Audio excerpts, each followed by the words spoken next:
Hello students of class 11. We have seen how Agatha, the 5-year-old child, accidentally gets locked inside the vault. And which vault? It was a new safe and vault, patented vault that Mr. Adams had installed in his bank. And not only that, it was a very prized possession for the bank, and he was very happy about it. And he had brought the whole family to take a look at it, and very happily he showed the functioning of it. Though Jimmy Valentine was not at all interested in it, he showed very little interest. But these two children, they were very attracted by the shining parts of it. And Agatha, the elder one, had seen what Mr. Adams had done, but she was not aware of the other complexities. And what happened when the elders were not looking at them, just for the sake of play, this Agatha got inside the vault, and that elder one may turn the handle, and without even winding the combination set and the clock beforehand, and accidentally she got locked. Agatha's mother screamed hysterically. "Hush," said Mr. Adams, raising his trembling hand. So Agatha's mother, naturally the mother will be wailing.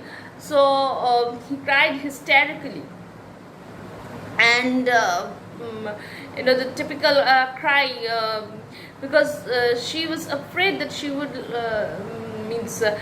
lose her child. And this Mr. Adams, he was also in a panic, and said, "Hush, please, silence, nobody should say anything." Trembling hands. Trembling means fear, panic, in that way. "All be quiet for a moment." So everybody should be quiet. "Agatha," he called out, called as loudly as he could. So he says, "Agatha, can you hear me? Listen to me." So he's saying that, "Agatha, don't worry, can you hear me? Listen to me." During the following silence, they could just hear the faint sound of the child wildly shrieking in the dark vault in a panic of terror. So when Mr. Adams said, "Agatha, listen to me," and there was a silence, only thing that they could hear was a child, wildly crying, crying as loudly as she can, and asking, wanting to just get out of the vault. "My precious darling," wailed the mother, "she will die of fright. Open the door. Oh, break it open. Can't you men do something?" So Agatha's mother said that so many men are standing around. Okay, can none of you do anything? Can none of you take my child out of this situation, out of that vault? There isn't a man nearer than Little Rock who can open that door. So only some people in Little Rock can open the door, said Mr. Adams in a shaky voice. "My God, Spencer, what shall we do? That child, she can't stand it long there. There isn't enough air, and besides, she will go into convulsions from fright." Now, if you remember, it was said that it's a small vault. So Mr. Adams was afraid that this child might have convulsions.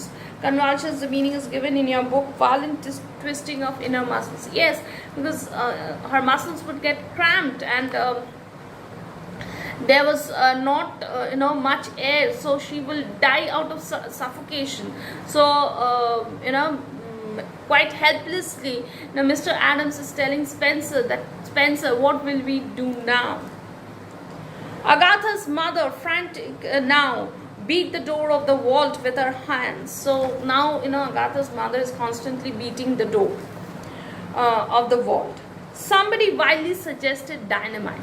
So, you know, you always get such kind of suggestions when there is a difficult situation. So somebody said, you know, you must bring a dynamite and, you know, just blow it off. Only then you can take it. How foolish. You know, if you try to blow it up with a dynamite, the child will be blown off. Annabel turned to Jimmy with her large eyes full of anguish, but not yet despairing. So, full of anguish means full of pain. So, this Miss Annabel Adams, she was equally pained and she was equally sad, but she had not lost hope, and she had a lot of hope in her Ralph. To a woman, nothing seems quite impossible to the powers of the man she worships. So Agatha not only loved, but it was higher than love. She adored Ralph T. Spencer, Jimmy Valentine. Can't you do something, Ralph? Try, won't you? So very, you know, politely, she she asked Ralph that, you know, can you know do something, Ralph? I'm sure that means in the sense that I'm sure that Ralph, you can help us out in this situation. He looked at her with a queer, that is strange, soft smile on his lips and in his keen eyes. So, you know, now this Ralph T. Spencer is in a dilemma. That is, Jimmy Valentine is in a dilemma. He knows how to open it, but if he opens the safe, then everybody will know, you know, who he was, and Ben Price means everybody will come to know. So all his dreams would come to an end of living a straight and honest life. Annabel, he said, give me that rose you are wearing, will you? So he just smiled, and there was a strange smile and a very keen look in his eyes, and he said that yes, Annabel, can you give me that rose that you're wearing? So Annabel was wearing a rose. She has put a rose on the on her bosom. Okay. Hardly believing that she had heard him all right, she unpinned the bud from the bosom of her dress. So she was wearing a rose in her dress, and she just, you know, took it off and gave it to Jimmy Valentine. Jimmy stuffed it into his vest pocket. So Jimmy took it and stuffed it into his vest pocket, threw off his coat and pulled up his shirt sleeve. So he was wearing a coat, he just took it off and he rolled his sleeves to get back to work.